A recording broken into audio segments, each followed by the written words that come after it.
আমন্ত্রণ সবাইকে hour democracy অনুষ্ঠানে। সঙ্গে আছে আমি ডক্টর তৌহিদুল হক। অনুষ্ঠানটি শুক্র থেকে রবি এই 3 দিন এই সময়ে আরটিভিতে নিয়মিত সম্প্রচার হয়।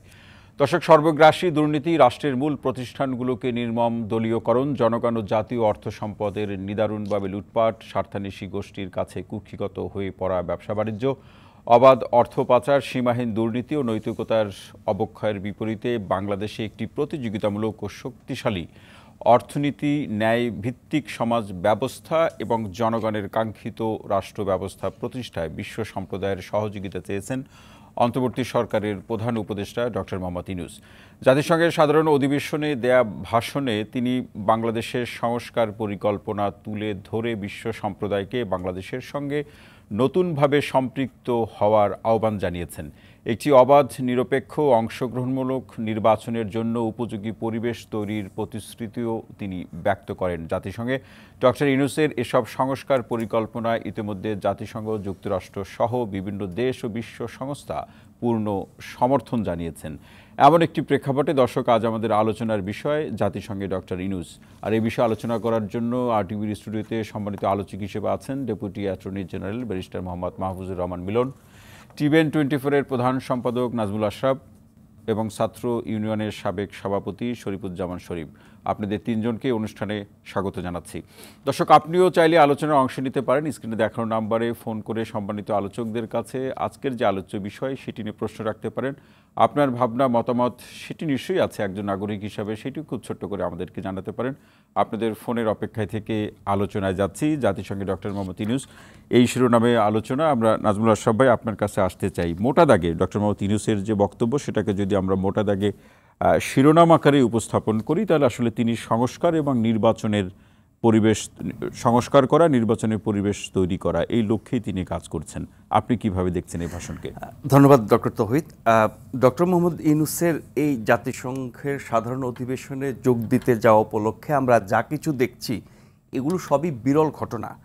আমরা অতীতে অনেক সরকার প্রধানকে জাতিসংঘে সাধারণ অধিবেশনে যোগ দেওয়া এবং সাধারণ অধিবেশনে ভাষণ দেওয়া এবং সাইডলাইনে নানান দেশের সাথে বৈঠক, নানান দেশের রাষ্ট্রপ্রধান, সরকার প্রধানদের সাথে এবং হোস্ট কান্ট্রি আমেরিকার রাষ্ট্রপ্রধানের সাথে বৈঠক করার চেষ্টা বিভিন্ন সময় আমরা দেখেছি।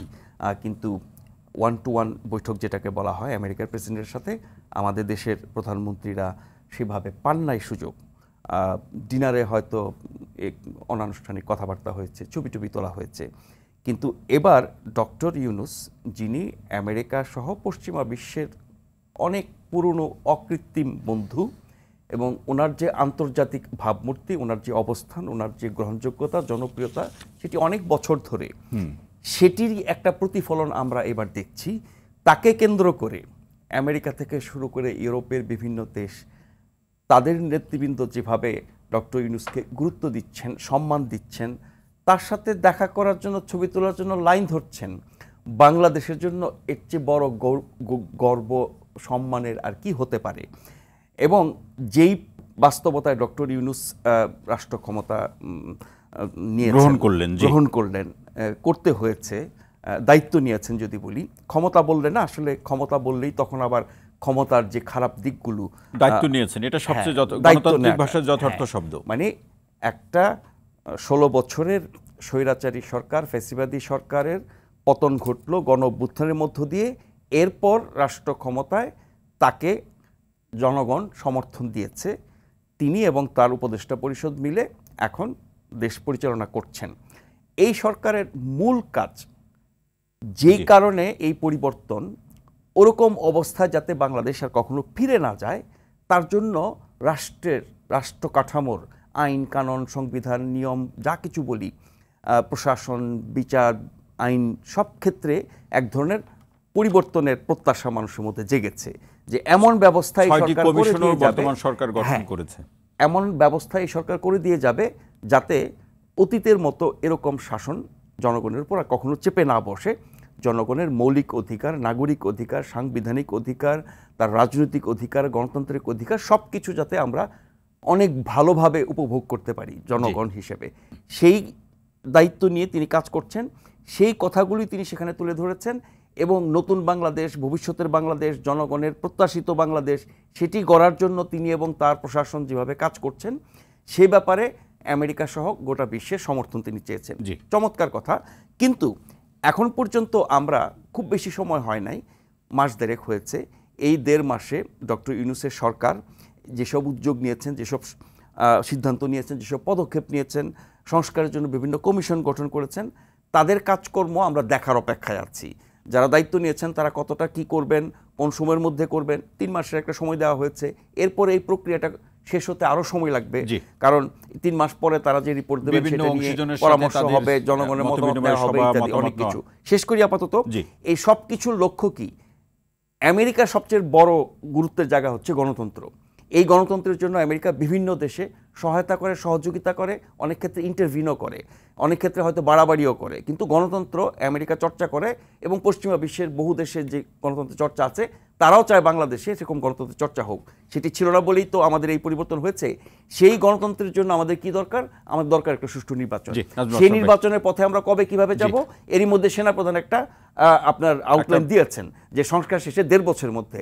আবার প্রধান উপদেষ্টা প্রেস সেক্রেটারি দেখলাম এর একটা অন্য রকমের ব্যাখ্যা দিয়েছেন, সেটা কিন্তু মানুষের মনে এক ধরনের এই বিষয়গুলো নিয়ে আমরা নাজমুল সাহেব আরো আলোচনা করব। তার আগে শরীফুজ্জামান শরীফ ভাই আসতে চাই যে বিশ্ব সম্প্রদায়ের যে সমর্থন বাংলাদেশের সংস্কারের প্রশ্নে এবং সেই সমর্থনের প্রেক্ষাপটে বাংলাদেশের ক্ষেত্রে কতটুকু প্রাপ্তি বা অর্জন ঘরে তুলতে পারবে, সেই আলোচনাটা একটু শুনতে চাই আপনার কাছ থেকে। আপনাকে ধন্যবাদ, দর্শক শ্রোতাদেরকে ধন্যবাদ, আমার সাথে 2 আলোচকের শুভেচ্ছা। আন্তর্জাতিক পরিসরে কতগুলো ইভেন্ট আছে, যে ইভেন্টগুলো অনেকটা বলা যায় যে গেট টুগেদার টাইপের।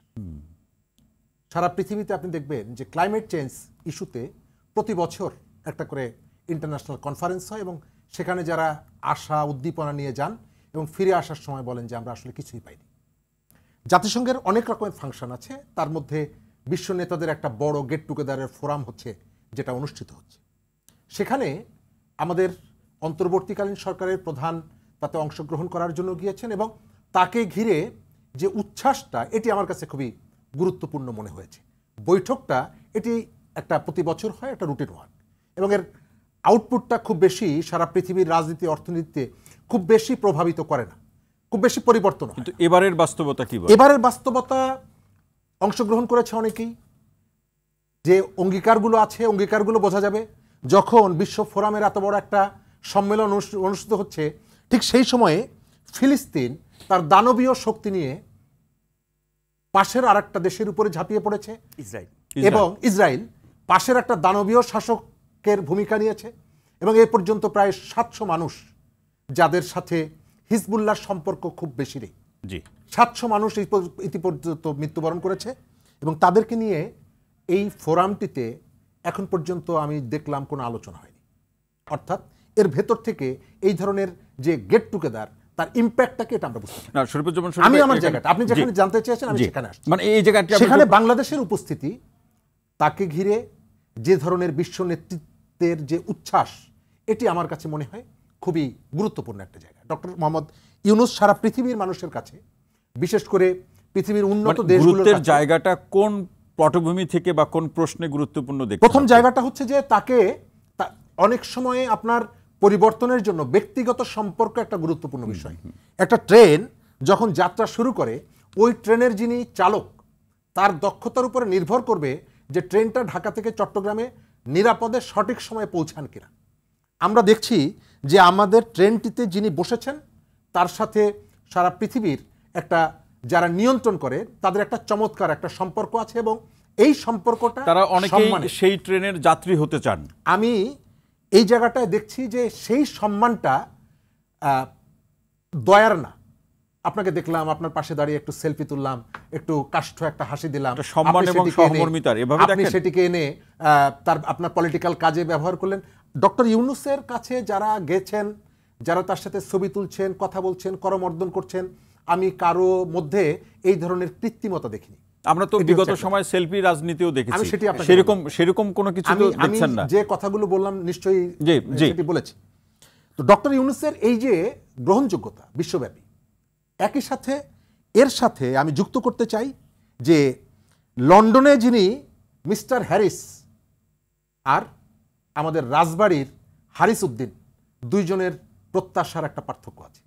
লন্ডনে যিনি বসবাস করেন অথবা কানাডায় যিনি বসবাস করেন, আপনার দেশের মিস্টার হ্যারিস, তিনি তার সোসাইটির কাছে এই বিষয়টা উত্থাপন করবেন। দেখেছেন আমার দেশের প্রধানমন্ত্রীকে আপনার দেশের প্রধানমন্ত্রী, আমেরিকার প্রেসিডেন্ট কতটা গুরুত্বপূর্ণ এবং কতটা আন্তরিকভাবে এর ভেতর থেকে তার সোসাইটিতে তিনি যেখানে বসবাস করছেন সেখানে তার ইমেজটা, তার মর্যাদাটা বেড়ে গেল। জি। কিন্তু এটিকে ওই যে রাজবাড়ির হারিস উদ্দিনের জীবনে এই যে সম্পর্কের প্রভাবটা ফেলার জন্য আপনার অনেকগুলো কাজ করতে হবে। সেই কাজগুলো আপনি করতে পারবেন কিনা?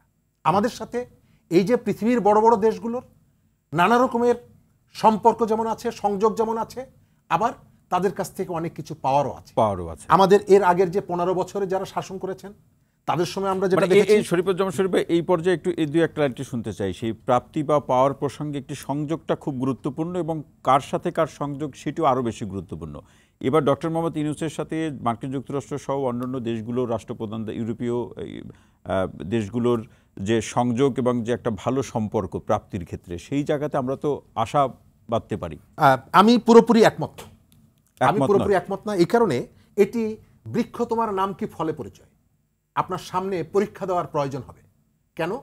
আপনি এই যে যেটা বললাম যে কানাডায় যিনি বসবাস করছেন যে বাঙালি মিস্টার হ্যারিস, তিনি তার সোসাইটিকে দেখাবেন যে আমার দেশের প্রধানমন্ত্রীকে তোমার দেশের প্রধানমন্ত্রী কতটা সম্মান করে দেখেছে।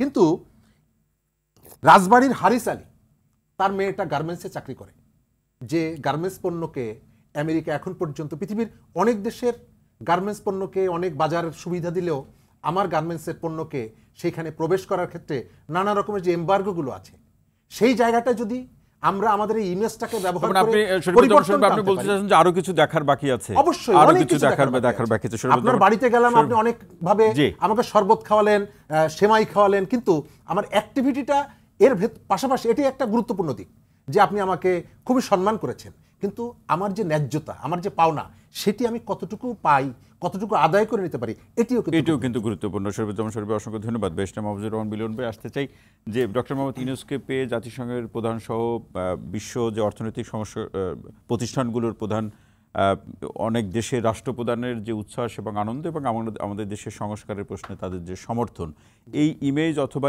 এই পরিস্থিতি বা সম্ভাবনাকে কাজে লাগিয়ে আমরা আমাদের সংস্কার এবং একটি ভালো নির্বাচনের লক্ষ্যে আমাদের যে যাত্রা, সেই যাত্রায় জনগণের মধ্যে, বিশেষ করে রাজনৈতিক দলগুলোর মধ্যে যে ঐক্য থাকা প্রয়োজন, সেই ঐক্য আমরা কতদিন ধরে রাখতে পারবো?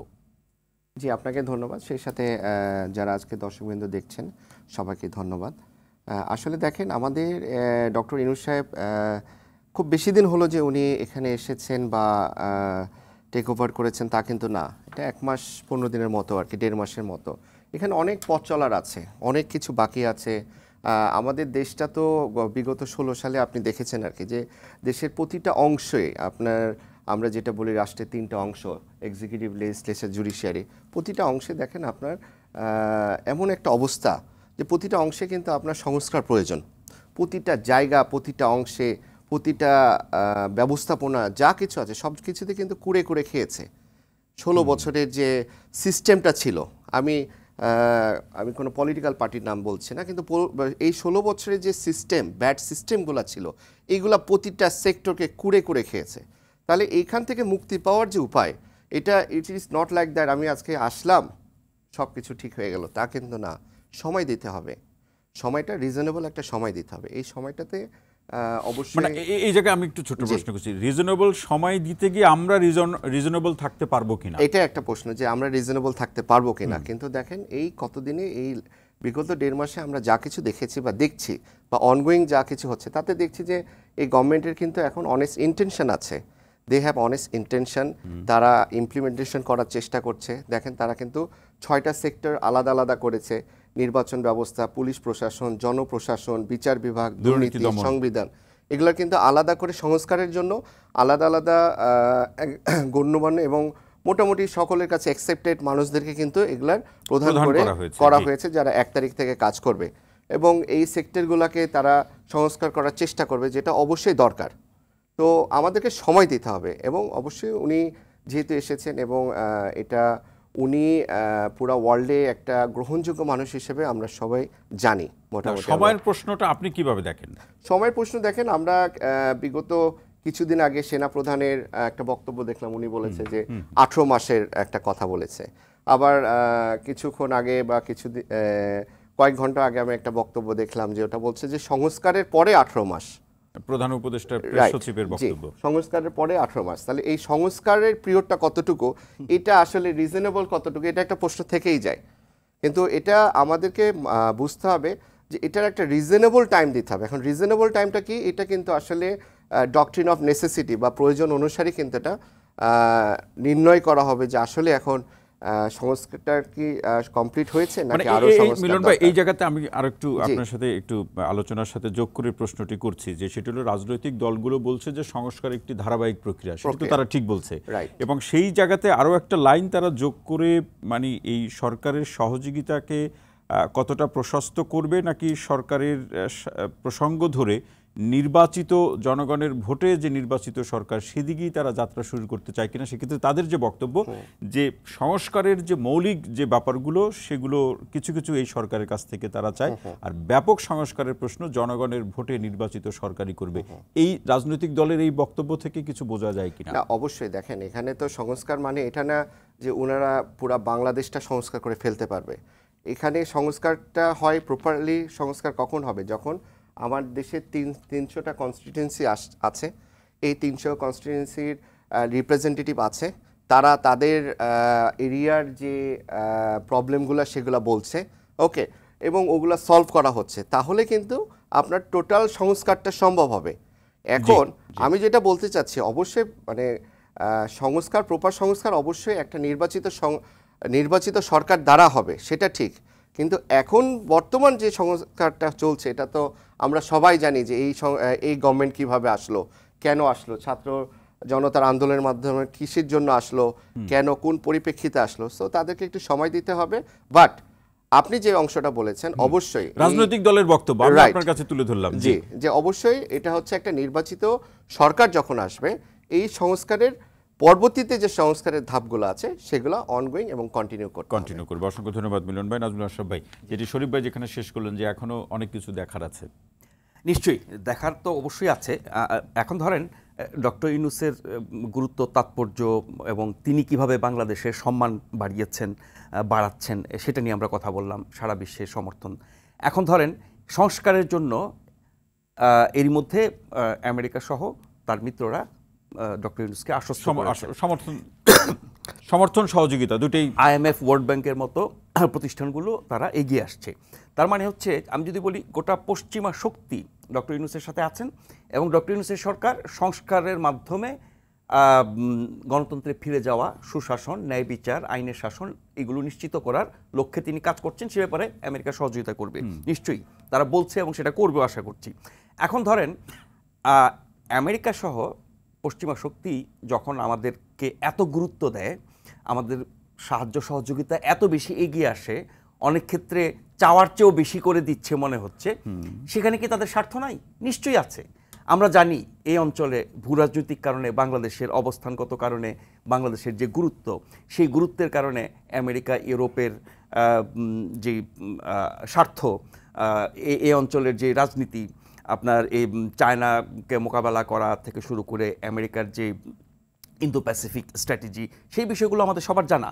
ফলে বাংলাদেশকে গুরুত্ব দেওয়ার পেছনে কিন্তু আমেরিকা বা পশ্চিমাদের আরো অনেক গুরুত্ব আছে, আরো অনেক কারণ আছে। সেগুলো নিশ্চয়ই পারস্পরিক হতে হবে। শুধু তাদের স্বার্থ, এখন আমি বিপদে পড়েছি, আপনি দুহাত ভরে আমাকে দিচ্ছেন, সবাই দেখছে যে আপনি খুব দয়ালু, মানবতাবাদী, কিন্তু দুদিন পরে আপনি আমার কাছে এমন কিছু চেয়ে বসলেন, তখন মনে হবে যে আপনার সাহায্যের উদ্দেশ্যটা কি, সেটাও আমাদের মাথায় রাখতে হবে।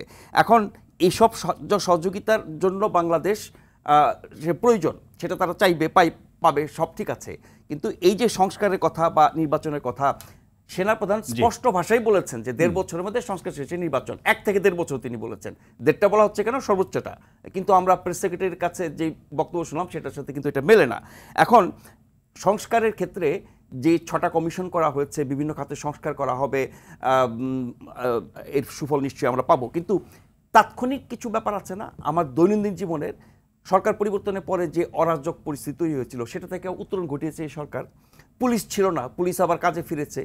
এখনো কি সবকিছু ঠিক আছে? না, তা না হলে পরিস্থিতি তো ক্রমান্বয়ে স্বাভাবিক হচ্ছে। ক্রমান্বয়ে স্বাভাবিক হচ্ছে, কিন্তু কিছু কিছু জিনিস আরো দ্রুত হওয়া উচিত ছিল। সেটি সেটি প্রত্যাশা কি করেন। যে ধরেন, আমরা একটু জি শেষ করি। সেটি হচ্ছে যে ধরেন এই যে পাইকারি হারে মামলা দেওয়া, যেটি বিগত সরকারের একটা বড় অপকর্ম ছিল, যাচ্ছেতাইভাবে যাত্রার বিরুদ্ধে পাইকারি হারে মামলা দেওয়া, গায়েবী মামলা, ভুয়া মামলা এবং যে কোনো মামলা যে কাউকে অভিযুক্ত করা, যাকে পছন্দ হয় না তাকে আপনি মামলা আসামি করে ফেলছেন, এই চর্চাটা কেন বন্ধ করা যাচ্ছে না? এক। আর দুই হচ্ছে, আমরা গণমাধ্যম কর্মী হিসেবে যেটা সবচেয়ে বড় ভুক্তভোগী হয়েছি সেটা হচ্ছে সাইবার সিকিউরিটি অ্যাক্ট। সেটি এখনো বহাল আছে এবং কার্যকর হচ্ছে। এর মধ্যে এই আইনে মামলাও করা হচ্ছে। তার মানে যেগুলো আমার দৈনন্দিন জীবনের সরকার থেকে তো বলা হয়েছে নাজমুল আশরাফ ভাই যে এই আইনে মামলা হয়ে কাউকে কোনোভাবে হেনস্থা করা হবে না, কিন্তু আইনটা এবং মামলাও যাতে না হয় সেই ব্যাপারটা তারা আমার কথা হচ্ছে কি, সতর্ক থাকার কথা বলেছে। এই সরকার তো ধরেন সাংবিধানিক কাঠামো, আইনি কাঠামোর মধ্যে পড়ে না, কিন্তু জনসমর্থন প্রয়োজনীয়তা, ডক্ট্রিন অফ নেসেসিটি যেটা উনি বললেন, সেই কারণে এসছে, জনসমর্থন আছে তাই তারা সবকিছু করছে, এগুলোর পরে বৈধতা দেওয়া হবে। কিন্তু এই কাজটা তো করতে পারে যে এই আইনটাই এখন থাকবে না রাষ্ট্রপতির অধ্যাদেশের মাধ্যমে। আর দ্রব্যমূল্য অনেক বড় একটা ফ্যাক্টর ছিল গত 16 বছরে মানুষের দুর্ভোগের, তার তো কোনো পরিবর্তন দেখছি না। চাঁদাবাজি, সিন্ডিকেট, সেগুলো তো সবই বহাল আছে। এই জায়গাগুলোতে যদি তাৎক্ষণিক পরিবর্তন না আসে, তাহলে এই গণ অভ্যুত্থান, এই পরিবর্তন, এই সংস্কার, এই প্রত্যাশা সাধারণ মানুষের কাছে অর্থহীন হয়ে যাবে।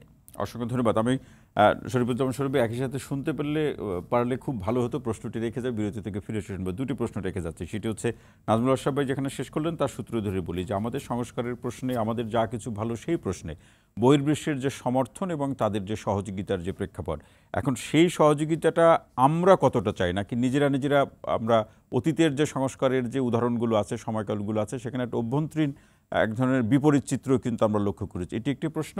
আর কোনটা আগে চাই, নির্বাচন আগে চাই না সংস্কারের আগে চাই, এরকম একটা আলাপ আলোচনা আমরা কিন্তু সামাজিক যে যোগাযোগ মাধ্যম সেখানেও দেখছি। নাগরিকদের যে একান্ত আলোচনায় সেই পরিস্থিতিগুলো কিন্তু আমাদেরকে শুনতে হয়। নিশ্চয়ই আপনি এই ধরনের আলাপ আলোচনার মুখোমুখি কয়েকবার নিশ্চয়ই হওয়ারই কথা। তো এই দুইটি প্রশ্ন আপনার কাছে রেখে গেলাম, বিরতি থেকে ফিরে এসে শুনবো। প্রিয় দর্শক, আপনারা দেখছেন আমাদের নিয়মিত আয়োজন আওয়ার ডেমোক্রেসি অনুষ্ঠান। ছোট্ট বিরতি শেষে আবারও ফিরছি, সঙ্গেই থাকুন।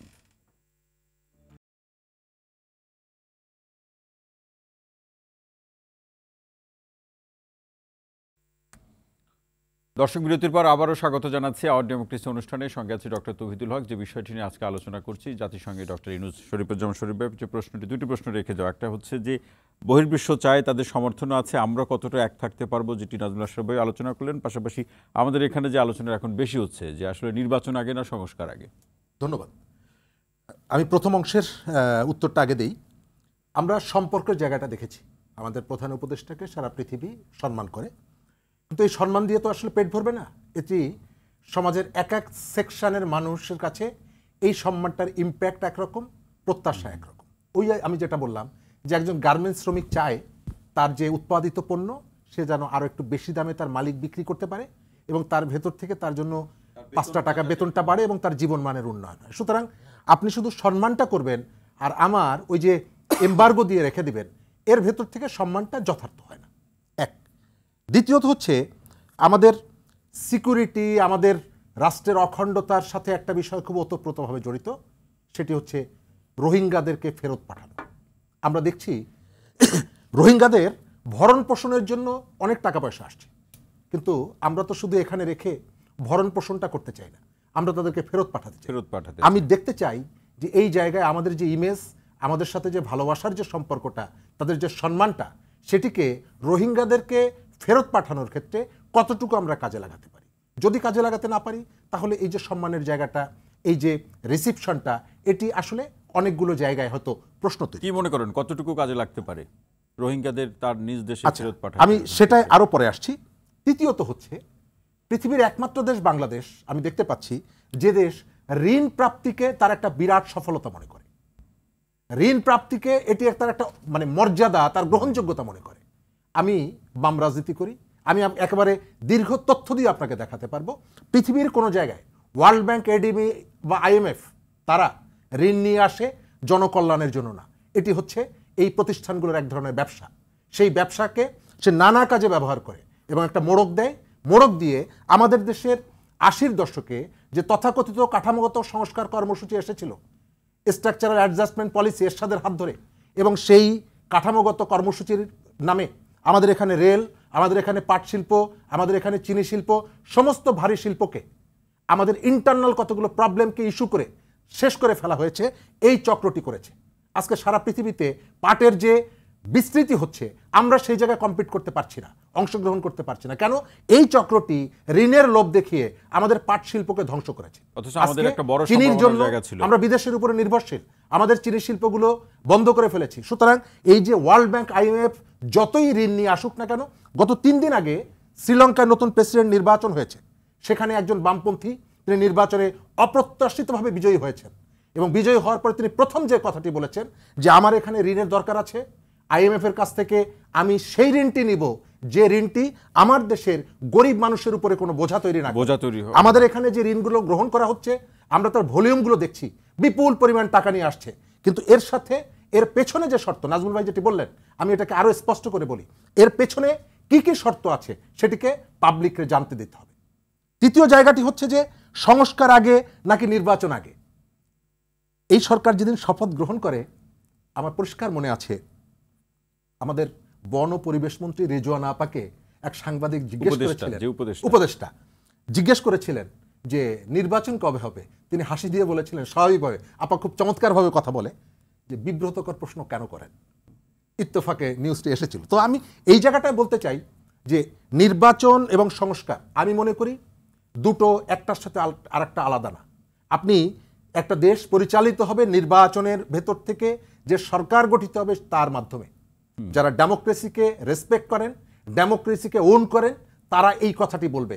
হয়তো এর পেছনে নানা রকমের শক্তি, নানা রকমের অ্যানালাইসিস করে, কিন্তু আমি যদি গণতন্ত্রকে রেসপেক্ট করি, আমি যদি মানুষের কথা বলার অধিকারকে রেসপেক্ট করি, তাহলে আমাকে এই জিনিসটি বলতে হবে।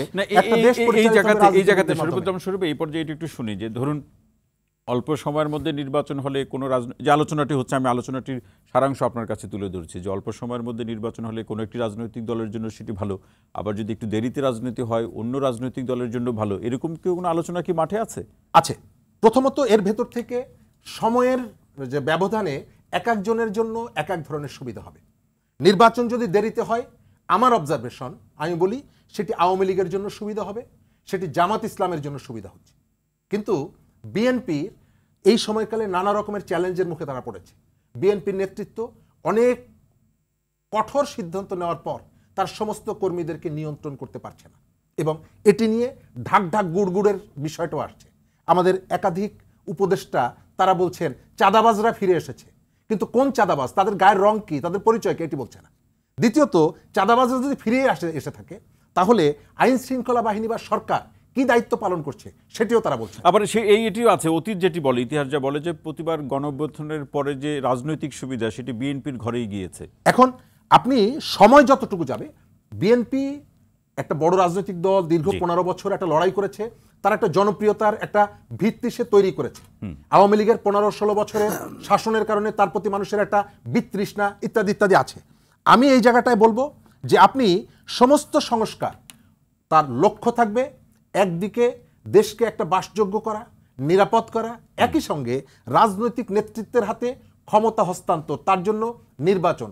আপনি আমাকে কিন্তু তাল খাওয়াতে আসেননি। একটা তাল গাছ লাগালে সেটি তাল হওয়া পর্যন্ত 15 বছর অপেক্ষা করতে হয়। আমরা কিন্তু ডক্টর ইউনূস এই সরকারের কাছে তাল খেতে চাইনি।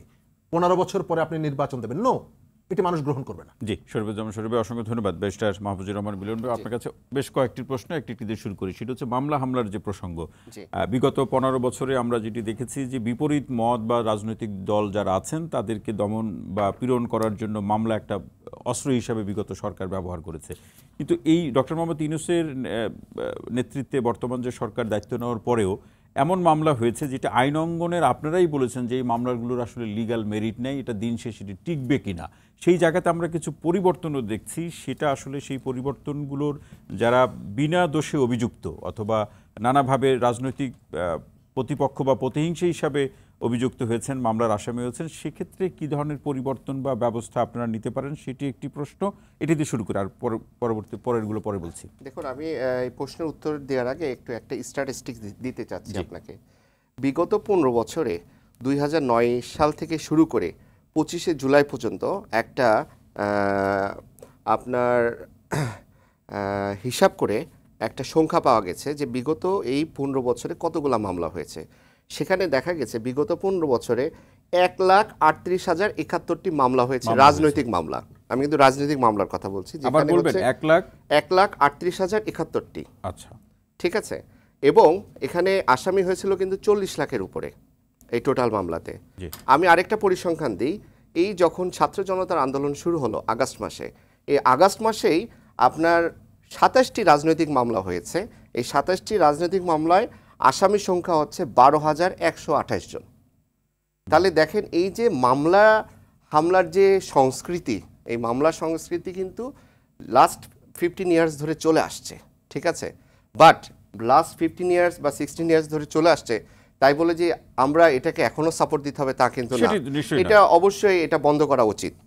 যেটা অরিজিনাল মামলা, যেটা হওয়া উচিত মামলা, যে মামলাটা আমি আগে ফাইল করতে গেছি কিন্তু আমাকে পুলিশ প্রশাসন আমাকে মামলাটা করতে দেয়নি, রাজনৈতিক কারণে আমি মামলাটা করতে পারিনি, এক রাজনৈতিক লোক আমার বাড়ি থেকে আমাকে উচ্ছেদ করে দিয়েছে অবৈধভাবে, আমি থানাতে যে কোনো প্রতিকার পাইনি, আমি আদালতে যে কোনো প্রতিকার পাইনি, সে কেন এখন সুযোগ পেলে মামলা করবে না? অবশ্যই করবে। তার মানে কি এখানে মামলার আমরা আরেকটি প্রশ্ন, সেটি হচ্ছে যে মামলার একটা রাজনৈতিক একটা ব্যাখ্যায়ন আছে, পলিটিক্যাল পয়েন্ট অফ ভিউ আছে, আবার আইন অঙ্গন থেকে তো পয়েন্ট অফ ভিউ আছে। আপনাদের কাছে কি এরকম আইন অঙ্গন থেকে মনে হয় যে একটা মামলা দিয়ে কাউকে আসলে কাবু করা যায় না, অনেকগুলো মামলা লাগে? অনেকগুলো মামলা লাগে আমি বলবো না, আমি শুধু একজন আইনজীবী হিসেবে এটা বলবো যে একটা মানুষকে শুধুমাত্র হ্যারাসমেন্ট করার জন্য কোনো মামলা করা এটা কখনোই উচিত না, এটা কখনোই গ্রহণযোগ্য না। এখানে যদি কেউ অতি উৎসাহী হয়ে মামলা করতে থাকে, সেটার জন্য একটা পলিটিক্যাল পার্টি বলেন বা সরকার বলেন, তার দায়িত্ব কিন্তু আসে না। কেউ যদি অতি উৎসাহী হয়ে কারো নামে মামলা দেয়, হ্যাঁ, এখান থেকে যদি আমরা দেখতে পাই যে হ্যাঁ একটা পলিটিক্যাল পার্টির একটা লোক উনি মামলা করছে, ঘন ঘন মামলা করছে, তাহলে দেখতে হবে ওই পলিটিক্যাল পার্টির প্রধান কি স্ট্যান্ড নিয়েছে, তারা তাদের এই পলিটিক্যাল পার্টিতে কি স্ট্যান্ড নিয়েছে। তারা কি বলছে যে মামলা করতে থাকো, নাকি তোমরা এভাবে মামলা করো না, তোমরা সংযত থাকো? এগুলো দেখতে হবে, সব কিছু বিবেচনা করতে হবে। একটা গোপালগঞ্জে একটা মামলা হচ্ছে, বা চিটাগাংয়ে মামলা হচ্ছে, বা রাজশাহীতে মামলা হচ্ছে, অতি উৎসাহী নেতারা মামলা করছে, সেটাতে কি পলিটিক্যাল পার্টির প্রধানরা সাপোর্ট দিচ্ছে কিনা, সেটা কিন্তু হচ্ছে ব্যাপার। কারণ পার্সোনালভাবে বা ইন্ডিভিজুয়ালভাবে যদি কেউ নিজে মামলা করে, কাউকে হয়রানি করার জন্য মামলা করে, সেটা আমার মনে হয় কোনো দল প্রধানও নেবে না, আমার মনে হয় সরকারও নেবে না। ক্ষতির প্রশ্ন থাকতে পারে, একজন ব্যক্তি বা একজন নেতাদের আরেকজন নেতা ব্যক্তিগতভাবে ক্ষতির মুখোমুখি হতে পারে, সেই ক্ষেত্রে মামলা তো হতেই পারে। কিন্তু রাজনৈতিকদের প্রতিহিংসার যে মামলা, সেটি তো একটা, আপনি যেটি বললেন যে একটা নিয়ন্ত্রণে, একটা কাঠামোর মধ্যে থাকা দরকার, এবং সেই কাঠামো নিশ্চিত করতে গিয়ে যে মানুষের যে অধিকার, মানবাধিকারের যে প্রশ্ন এবং সেই প্রশ্নের সংস্কারের যে রূপরেখা, সেটা কতটা আমাদের দেশের বাস্তবতায় আমরা সেটি বাস্তবায়ন করতে পারবো? না, এখন এই সংস্কৃতি থেকে সরে আসতে হবে। এই সংস্কৃতি থেকে, এই যে মামলার যে সংস্কৃতি, এটা থেকে সরে আসতে হবে। আমার মনে হয় আস্তে আস্তে দেখেন, আমরা দেখেছি যদি স্ট্যাটিস্টিকটা দেখেন, প্রথম দিকে অনেক মামলা হচ্ছিল, আস্তে আস্তে কিন্তু মামলা একটু কমে যাচ্ছে। আবার আমরা এটা কিন্তু বিবেচনা করতে হবে যে অনেক মামলা হচ্ছে কেন হচ্ছে, হয়তো আগের সরকার আমলে করতে পারেনি, তাই না? আমি একটা উদাহরণ দিই, আমাদের বিগত 2 বছর আগে ইলেকশন হয়েছিল সুপ্রিম কোর্ট বার অ্যাসোসিয়েশনে। ওই ইলেকশনে অনেক কিছু হয়েছিল, ঠিক আছে, আপনারা সবাই জানেন, ওনারাও জানেন আর কি। তো ওই সময় কিন্তু ওই সময় যারা ইলেকশনে দাঁড়ালো তারা কিন্তু কোনো প্রতিকার পায়নি, ঠিক আছে। কিন্তু এখন আসলো, তখন যদি মনে করে যে না, আমার বিরুদ্ধে যা কিছু হয়েছে, আমার বিরুদ্ধে যা অন্যায় হয়েছে, সেটা এখন আমার অন্যায় যে হয়েছে, এটা কেন আমি প্রতিকার চাবো না, সে যদি এখন প্রতিকার চায়, এটাতে আসলে বাধা দেওয়ার কিছু নাই। কারণ কি? কারণ হচ্ছে যে আমার অন্যায় আমার উপর হয়েছে, সেটা আমি জাস্টিফাই করার জন্য আমি থানায় গেছি, থানা আমার মামলা নেয়নি, আমি আদালতে গেছি, আদালত আমার ফেয়ারে ছিল না, আমার পক্ষে ছিল না, এরকম যদি হয়ে থাকে তাহলে মামলা কেন করবেন? অবশ্যই করবে। কিন্তু যদি কাউকে হয়রানি করার জন্য করা হয়, আমার পাশের বাসার সাথে একটা প্রবলেম, আমি কিছু মামলা দিলাম, পাশের বাসার লোককেও এই মামলার ভিতর ঢুকাই ফেললাম, এটা কখনো গ্রহণযোগ্য হবে না বা এটা উচিত না। এরকম মামলা কয়েকটি হয়েছে, সেটি গণমাধ্যমে এসেছে, সেক্ষেত্রে আপনাদের ব্যবস্থা কি থাকবে, আপনাদের পক্ষ থেকে কি উদ্যোগ থাকবে? দেখেন এখন তো এই যেই উদ্যোগই বলেন না কেন আর কি, আমাদেরকে সময় দিতে হবে। বাদী আসামিকে চিনে না, সরকারকে সময় দিতে হবে। বাদী আসামিকে চিনে না, আসামি বাদীকে চিনে, এরকমও হচ্ছে না তা না, কিন্তু এটা উনি যখন আদালতে যাবে অবশ্যই এটা প্রতিকার পাবে, অবশ্যই ন্যায় পাবে, অবশ্যই সেটি প্রতিকার পাবে। আরেকটি প্রশ্ন, সেটি হচ্ছে যে আমাদের এই পরস্পর সম্প্রীতির যে জায়গাটি, মানে সম্প্রীতির জায়গাতে এইভাবে আপনার কাছে প্রশ্নটি রাখছে যে রাজনৈতিক দলগুলোর মধ্যে, নাগরিকদের মধ্যে, যেটি ডক্টর মোহাম্মদ ইউনূস সকলের কাছে বলছেন যে রাষ্ট্র সংস্কারের তিনি উদ্যোগ নেবেন, তার সরকার উদ্যোগ নেবেন, কিন্তু সকলের সেখানে সহযোগিতার প্রয়োজন, সেই আহ্বানটি তিনি রাখছেন সকলের কাছে। কিন্তু সেই সহযোগিতার হাত প্রসারিত করতে গিয়ে রাজনৈতিক দলসহ জনগণের মধ্যে যে গণতান্ত্রিক মূল্যবোধের চর্চা এবং তার বহিঃপ্রকাশ কিছুটা হলেও কি লক্ষ্য করছেন? না, আমি কিন্তু এখন পর্যন্ত লক্ষ্য করছি। আমি যেটা দেখছি যে পলিটিক্যাল পার্টিগুলো যেগুলো বলেন, আপনার বিএনপি বলেন, জামাত বলেন, বা অন্য আরও যারা পার্টিরা আছে আর কি, ঠিক আছে, তারা কিন্তু এই গভর্নমেন্টকে সময় দিচ্ছে, এই গভর্নমেন্টের সাথে কোঅপারেশন করছে, গভর্নমেন্ট যেভাবে চাচ্ছে সংস্কার করছে, এগুলা কিন্তু এখন পর্যন্ত আমরা কোনো এরকম স্টেটমেন্ট পাইনি অন্য কোনো পলিটিক্যাল পার্টি থেকে যে এটা যা করা হয়েছে এটা অন্যায় করা হয়েছে বা এটা ঠিক হচ্ছে না বা আমরা এটা তীব্র প্রতিবাদ জানাচ্ছি বা আমরা আন্দোলনে নামবো, এখন পর্যন্ত কিন্তু হয়নি। তার মানে কি, তাহলে দেখা যাচ্ছে এখন পর্যন্ত যে বর্তমান সরকার এবং আদার যারা পলিটিক্যাল পার্টিজ আছে তাদের সাথে কিন্তু এখন পর্যন্ত একটা ভ্রাতৃত্ব আছে। সো এটা কন্টিনিউ করতে হবে, এটা কন্টিনিউ করতে হবে। মিলন ভাই অসংখ্য ধন্যবাদ। নাজমুল আশরাফ ভাই যেটি আসতে চাই, যেটি মিলন ভাই বললেন যে একটা রাজনৈতিক দলগুলোর মধ্যে একটা ভ্রাতৃত্ববোধের সেটি আছে, তিনি দেখছেন, কিন্তু গণমাধ্যমে আমরা একটা বিপরীত ন্যারেটিভ বা সত্য কিন্তু দেখছি। সেটি হচ্ছে আন্দোলনের সময় যে ঐক্য ছিল, সেই ঐক্য কিছু কিছু ক্ষেত্রে বিশেষ করে নির্বাচনের প্রশ্নে মনে হচ্ছে যে যার সাথীকে খুঁজে নেওয়ার চেষ্টা চলছে। আপনার প্রশ্নের উত্তর আগে আমি ছোট করে একটু বলতে চাই যে হয়রানিমূলক মামলা, উনি যেটা বললেন যে আদালতের প্রতিকার হবে। আজকে আপনি আমাকে হয়রানি করার জন্য মামলা দিলেন, সেটা আদালতের মাধ্যমে নিষ্পত্তি হতে হতে আমার যে দুর্ভোগ হবে তার দায় কে নেবে? আমরা কিন্তু এরই মধ্যে এই নতুন সরকার আসার পরে, অন্তর্বর্তী সরকার আসার পরে বহু মামলা দেখেছি হাস্যকর, এমন সব অভিযোগ, এমন সব ব্যক্তির বিরুদ্ধে, হয়তো তার বিরুদ্ধে অন্য অভিযোগ সত্য এবং সেটা হয়তো প্রমাণিত হবে তদন্তের মাধ্যমে, বিচারের মাধ্যমে, কিন্তু দেওয়া হয়েছে এমন অভিযোগ, আপনি হয়তো দুর্নীতি করেছেন, আপনি হয়তো ক্ষমতার অপব্যবহার করেছেন, আপনি হয়তো ফ্যাসিবাদের সাথে ছিলেন, সেই অভিযোগ না দিয়ে দেওয়া হচ্ছে খুনের মামলা। এবং এমন খুনের ঘটনা, ওই ঘটনার সাথে তাকে মেলানোর সুযোগ নাই।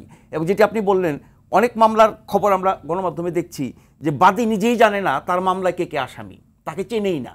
তার মানে এই যে যাচ্ছে তাই ভাবে, যেমন খুশি ইচ্ছা, আপনার পছন্দ হয় না 10 বছর আগে কার সাথে শত্রুতা ছিল তাকে আপনি আসামি করে মামলা দিয়ে দিচ্ছেন, এমন সব অভিযোগ আনছেন যেটি তদন্তেও প্রমাণিত হবে না, বিচারেও প্রমাণিত হবে না। এটা সবাই জানে বোঝে যে মামলা করেছে এবং যারা মামলা সংশ্লিষ্ট সবাই, তারপরেও কিন্তু এটা চলমান থাকবে একটা আইনি প্রক্রিয়ার মধ্যে দিয়ে। তার মানে কি দিয়ে দিলে একটু চাপে রাখলো, তার মানে মামলা দিলে কি একটু চাপে রাখলো? 5-10 বছর কতদিন চলবে আপনি জানেন না, ততদিন আপনি একজন মানুষকে হয়রানি করবেন, তার কি কোনো আইনি প্রতিকার নাই? তার মানে হচ্ছে মামলা নেয়ার ক্ষেত্রে, উনি আইনজীবী ভালো বলতে পারবেন, মামলা নেয়ার ক্ষেত্রে আমি গিয়ে আজগুবি অভিযোগে যাচ্ছে তাই মামলা যার বিরুদ্ধে খুশি করতে থাকলাম, সেই মামলাটা আদালত বা না, বিগত সময় আমরা যেটা দেখেছি কেন নেবে? বিগত সরকারের মামলা নেয়ার, আমি বলছি মৃত ব্যক্তির নামে মামলা হয়েছে, আমি বলছি যে বিগত সরকারের আমলে মামলার নামে যা কিছু হয়েছে, এত নিকৃষ্ট কাজ, অনেকগুলো কাজের একটি, সে কারণে তো তাদের পতন হয়েছে, সে কারণে তারা লুকিয়ে আছে, দেশ ছেড়ে চলে গেছে, পালিয়ে আছে, তাদেরকে লোকজন ঘৃণা করছে। আগামী 20, 30, 40, 50 বছর পরেও তারা আবার স্বাভাবিক রাজনীতিতে ফিরতে পারবে কিনা সেই প্রশ্ন উঠছে। সেই উদাহরণ দিলে তো হবে না, পরিবর্তন কেন, যাতে এরকমটা না হয়। তা আমার মৌলিক প্রশ্ন হচ্ছে যে এরকম হয়রানিমূলক যাচ্ছে তাই অদ্ভুত অবিশ্বাস্য মামলা মানে মানুষ খারাপ আছে, আমি আপনাকে কষ্ট দিতে চাই, কিন্তু সেই মামলা আমি নেব কেন? আইন কি এখানে বাধ্য করে আদালতকে বা থানাকে? এই দুই জায়গায় তো মামলা হয়, যে কোনো মামলা তো নিয়ে নিচ্ছে, রাজনৈতিক প্রশ্ন নিশ্চয়ই। দেখেন, আমাদের তো আলটিমেট গোল কি? আমরা সঠিক গণতন্ত্রের চর্চায় ফেরত যাব। যদি গণতন্ত্রের চর্চা সঠিক হয় তাহলে আপনার সুশাসন থাকবে, জবাবদিহিতা থাকবে, দুর্নীতি কমবে, স্বচ্ছতা বাড়বে, আইনের শাসন তৈরি হবে, ন্যায় বিচার হবে। এই সব কিছু কিন্তু গণতন্ত্রের ফলে আমরা পাবো, যদি সঠিক গণতন্ত্র হয়। আমরা গণতন্ত্রের নামে স্বৈরাচারী ব্যবস্থা কায়েম করেছিলাম, সেই গণতন্ত্রের লক্ষ্য যদি পূরণ করতে হয় এবং সেই লক্ষ্য পূরণের প্রথম ধাপটা হচ্ছে নির্বাচন। সেই নির্বাচন যদি আপনি অনিশ্চিত রাখেন, এক একজন এক এক রকমের কথা বলে, সংস্কারের নামে যদি আপনি মানে এন্ডলেস টাইম আপনি কাটাতে থাকেন এবং এক একজন এক এক রকমের ভাবনা ভাবে, তাহলে মানুষ তো এটাও ভাবতে পারে যে গণঅভ্যুত্থানে আপনারা জনসমর্থন নিয়ে ক্ষমতা এসেছেন, আপনাদের কোনো জবাবদিহিতা নাই, আপনাদের কোনো লেজিটিমেসি নাই, আপনাদের কোনো সাংবিধানিক ভিত্তি নাই, কিন্তু আপনি ক্ষমতায় আছেন, সেই ক্ষমতাটা আপনি ভোগ করতে চান। এরকম প্রশ্ন তো মানুষের মাথায় উঠবে। এখানে আমি যখন একটু সুযোগ চাই আপনার কাছ থেকে এই প্রশ্নটি করার জন্য, যে ডক্টর মোহাম্মদ ইউনূসের নেতৃত্বে তার সরকার একটি সর্বোচ্চ সংস্কারের মধ্যে দিয়ে একটি ভালো একটি রূপরেখা বলুন, একটা বাস্তবতা তৈরি করে দেওয়ার তার চেষ্টা করবে, সেটি সময় নিয়ে আলাপ আলোচনা সেটি হতেই পারে। কিন্তু রাজনৈতিক দলগুলো যে নির্বাচনের প্রশ্নে, দেশের প্রশ্নে, সংস্কারের প্রশ্নে, ভালোর প্রশ্নে তাদের কাছ থেকে তো ঐক্যবদ্ধ একটা রূপ আমরা সবসময় প্রত্যাশা করি, কিন্তু তারা আন্দোলনের সময় অ্যাকচুয়ালি এখন এসে যে যার মতো করে হাঁটছে, অথবা অনেকটা আলাদা হয়ে যাচ্ছে, বা তাদের বন্ধনটা ঢিলে ঢালা হয়ে যাচ্ছে। কারণ প্রত্যেকে যার যার রাজনৈতিক স্বার্থ, দলীয় স্বার্থটাকে দেখবে। আমরা মোটা দাগে যদি দেখি যে বিএনপি সবচেয়ে বড় দল এই মুহূর্তে, যেহেতু আওয়ামী লীগ নাই বলতে পারছি যে আওয়ামী লীগের যে এই পতন হয়েছে, ফলে তাদের স্বাভাবিক রাজনীতিতে কবে ফিরে আসতে পারবে আমরা জানি না, কিন্তু এই মুহূর্তে যদি আপনি নির্বাচন দেন, বিএনপির প্রতিদ্বন্দ্বী কেউ নাই, তাহলে বিএনপির কাছাকাছি দল হিসেবে আমরা দেখছি জামাতে ইসলামীকে। জামাতে ইসলামী দেরি কেন করতে চায় শরীফ ভাই ব্যাখ্যা করেছেন, যত দেরি করবে ততই তাদের জন্য ভালো, আরো গুছাতে পারবে, আরো শক্তি সঞ্চয় করতে পারবে। ফলে এই তাড়াতাড়ি দেওয়া আর দেরিতে দেওয়ার মধ্যে রাজনৈতিক অবস্থান আছে। আবার জামাত সহ অনেকগুলো ইসলামী দল ঐক্যবদ্ধ হওয়ার চেষ্টা করছে, সেখানে তারা একটা শক্তি বাড়ানোর চেষ্টা করছে, তাদের কাজ অনেক বেশি। বিএনপির তো এত সব কাজ নাই, বিএনপি যত দ্রুত দেবে, বরং বিএনপির নামে সবকিছু গোছানো, এটাই বলতে চাচ্ছেন? গোছানো এই অর্থে বিএনপি কিন্তু তার সাংগঠনিক তৎপরতা শুরু করেছে। এক লাইনে শেষ করি, যে বিএনপির নামে বা বিএনপির লোকজন বা বিএনপির নেতাকর্মীরা বিভিন্ন জায়গায় যে অপকর্ম করছে, এটা যত বাড়বে ততই তাদের জনসমর্থন, এবং গত 16 বছর যে তারা নির্যাতিত হয়ে জনগণের সমর্থন পেয়েছে, এত বছর ক্ষমতার বাইরে থেকে তাদের যে সুবিধাটা হয়েছে, এই সুবিধাটা নির্বাচনের কাজে লাগাতে পারবে না। আপনারা মামলা নিয়ে কথা বললেন, তো আমি একটা তথ্য দিই। গত 3 দিন আগে যাত্রাবাড়িতে একটা মামলা হয়েছে। যাত্রাবাড়ির বিএনপির নেতা নবিউল্লাহ নবী 2টো মামলা করিয়েছেন 850 মানুষের বিরুদ্ধে। তার মধ্যে একটা মামলার আসামি হচ্ছে তার মেয়ের সাবেক জামাই, বেশ কয়েক বছর আগে ছাড়াছাড়ি হয়ে গেছে। এই সুযোগে তিনি ওই জামাই এবং তার আত্মীয় স্বজনকে মামলায় যুক্ত করে দিয়েছেন। এটি নিয়ে বিবিসি সহ অনেকগুলো জায়গায় প্রতিবেদন হয়েছে। আমরা এই সুযোগগুলোকে কাজে লাগাচ্ছি। আপনি যেটি বলেছেন, আমি লক্ষ্য করছি আমাদের গণঅভ্যুত্থানের যে মূল আকাঙ্ক্ষা, সেখান থেকে কোনো কোনো জায়গায় এটিকে একটা স্বার্থান্বেষী মহল এটিকে ডাইভার্ট করার চেষ্টা করছে, এটিকে ঘুরিয়ে দেওয়ার চেষ্টা করছে। যে এজেন্ডাগুলো এই গণঅভ্যুত্থানের সঙ্গে ছিল না, এরকমের কতগুলো এজেন্ডা এনে সরকারের কাঁধের উপর চাপিয়ে দেওয়ার চেষ্টা করছে এবং সরকারের ওজনটা বাড়ানোর চেষ্টা করছে। আমি এই সময়কালে সরকারের সবথেকে বড় চ্যালেঞ্জের যে জায়গাটি মনে করি, সেটি হচ্ছে যে এই গণঅভ্যুত্থানে প্রায় 1,500 শহীদের যে হত্যাকাণ্ডের যে বিচার, এই পরিবারের কাছে তার ন্যায় বিচার নিশ্চিত করা। একই সাথে আমি এটাও মনে করিয়ে দিতে চাই যে 5 তারিখের পরে যে হত্যাকাণ্ডগুলো ঘটেছে, সেটাও নিরপেক্ষ বিচার করা এই সরকারের দায়িত্ব। আমার সময়ে এই আন্দোলনে ফ্যাসিস্টকে পরাজিত করার জন্য ঘটেছে বলেই আমি শুধু সেই হত্যাকাণ্ডের বিচার করব, পরেরগুলো আমি দেখব না, এটি হতে পারে না। দ্বিতীয় জায়গাটা, সরকারের এজেন্ডার মধ্যে আমি দেখতে পাচ্ছি শহরের মানুষের এজেন্ডাগুলোকে প্রায়োরিটি পাচ্ছে, এবং এই আন্দোলনের সঙ্গে সংস্কারের জায়গায় প্রত্যেকটি জায়গায় আপনাকে ফেলতে হবে। আপনার অর্থনৈতিক খাতের যে সংস্কার কেবলমাত্র IMF এর কাছ থেকে ঋণ নেওয়া না, বাজারের ব্যবস্থাপনা। গত 1 সপ্তাহে প্রতিদিন দ্রব্যমূল্য বাড়ছে। এই বিষয়টি আপনি যদি খেয়াল না করেন, আপনি শুধু যদি আমেরিকার রিসিপশন আর এই যে IMF এর ঋণ পাওয়া এটিকে প্রায়োরিটি মনে করেন, তাহলে এই গণঅভ্যুত্থানের সাথে, তার যে চেতনার সাথে, তার যে অর্জনের সাথে এবং এর ভেতর থেকে মানুষের বিপুল আকাঙ্ক্ষা নিয়ে যে সরকারটি আছে, তার সাথে মানুষের একটা বিরাট সংযোগ। শেষ লাইনটা হচ্ছে যে আমরা যেহেতু একটা দেশ, রাজনীতি দিয়ে চলা উচিত, নির্বাচন নিয়ে আপনি সংস্কারটা কি করতে চান পরিষ্কার করা দরকার। নির্বাচন বিষয়ে সকালে এক ধরনের, বিকালে এক ধরনের যে বক্তব্যগুলো আসছে, এটি রাজনীতিতে আরো নতুন করে বক্তব্যের মধ্যে সেটা মিল থাকা দরকার। অসংখ্য ধন্যবাদ ব্যারিস্টার মাহফুজুর রহমান মিলন ভাই, শেষ মন্তব্যে কি বলবেন?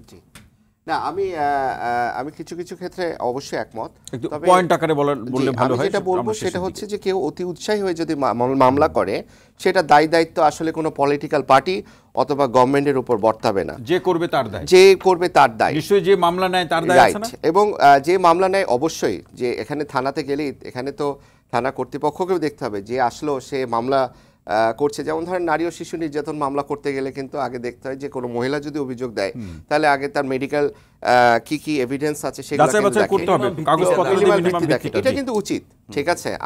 আমি কিন্তু বারবার বলছি এবং আমরা সবাই কিন্তু এটার বিষয়ে একমত যে অতি উৎসাহে মামলা দেয়া, কাউকে হয়রানির জন্য মামলা দেয়া, মিথ্যা মামলা দেয়া, এটা আমরা কখনোই সাপোর্ট করি না এবং কেউ সাপোর্ট করবে না। তাহলে তো সেই যেই লাউ সেই কদু একই জিনিস তো থেকে যাবে, তাই না? সো এটা আসলে বন্ধ হওয়া উচিত এবং আশা করি যে এটা অবশ্যই বন্ধ হবে এবং দলীয় প্রধানরাও এটার ব্যাপারে খেয়াল হয়তো বা রাখছে এবং সামনে আরও খেয়াল রাখবে এবং গভর্নমেন্টকেও খেয়াল রাখতে হবে।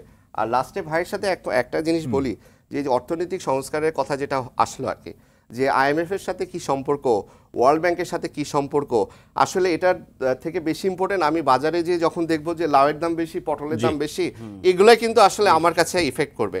সো আসলে এই বাজার বলেন বা আমাদের জীবনযাত্রার সাথে যা কিছু জড়িত আছে সেগুলো সংস্কার করতে হবে এবং সেগুলো থেকে আমাদের মুক্তি দিতে হবে। জি, শেষ লাইন, নিত্যদিনের বিষয়ে পরিবর্তন না আসলে মানুষ হতাশ হবে, গণ অভ্যুত্থানের চেতনা, লক্ষ্য, উদ্দেশ্য ব্যাহত হবে এবং দুদিন পরে কিন্তু এই সংস্কার, গণতন্ত্র, সুশাসন এগুলো দিয়ে মানুষের পেট ভরবে না। তখন মানুষ কিন্তু সরকারের বিরুদ্ধে চলে যাবে। মানুষ তখন কথা বলবে। দৈনন্দিন জীবনে কথা তো বলছে, এখন আরো তো বেশি করে বলবে। দৈনন্দিন জীবনের বিষয়গুলোকে সর্বাধিক গুরুত্ব দেওয়া, তারপরে আপনি মধ্যমেয়াদী দীর্ঘমেয়াদী পরিকল্পনা। অসংখ্য ধন্যবাদ নাজমুল আশরাফ। সময় দিতে হবে আর কি, মানে আমি যেটা বলবো জাস্ট আমি যোগ করতে চাচ্ছি যে মাত্র আসলো 1.5 মাস হলো, সময় দিতে হবে। কিছু কিছু কাজ আছে একদিনই করা যায়, আমি বলছি যে ওইভাবে জিনিসটাকে ক্যাটাগরাইজ করা। জি, হ্যাঁ, আমি যুক্ত করার মধ্যে না তেমন কিছু নেই, জাস্ট ঢাকা বিশ্ববিদ্যালয়ের যে তোফাজ্জল হত্যাকাণ্ড আমি মনে করিয়ে দিই, 5 জন না 6 জনকে গ্রেপ্তার করার পরে পুরো প্রক্রিয়াটা থেমে গেছে। 16 জনের নামে মামলা হয়েছে। 16 জনের নামে আমরা দেখতে পাচ্ছি যে তাদেরকে, বাকিদেরকে গ্রেপ্তার করার ক্ষেত্রে এক ধরনের অনীহা কাজ করছে। জি, অসংখ্য ধন্যবাদ শরীফুজ্জামান শরীফ, নাজমুল আশরাফ এবং ব্যারিস্টার মাহফুজুর রহমান মিলন, আপনাদের তিনজনকে অসংখ্য ধন্যবাদ আজকের আলোচনা আমাদের সময় দেওয়ার জন্য। প্রিয় দর্শক, আজকের মতো আওয়ার ডেমোক্রেসি অনুষ্ঠানটি এখানে শেষ করছি। একই সাথে জানিয়ে রাখি, অনুষ্ঠানটি 15 বছর হবে সকাল 7:30 দেখার আমন্ত্রণ রইল। সবাই ভালো থাকুন, সুস্থ থাকুন, নিরাপদে থাকুন। সঙ্গে থাকার জন্য অসংখ্য ধন্যবাদ এবং সবাইকে শুভরাত্রি।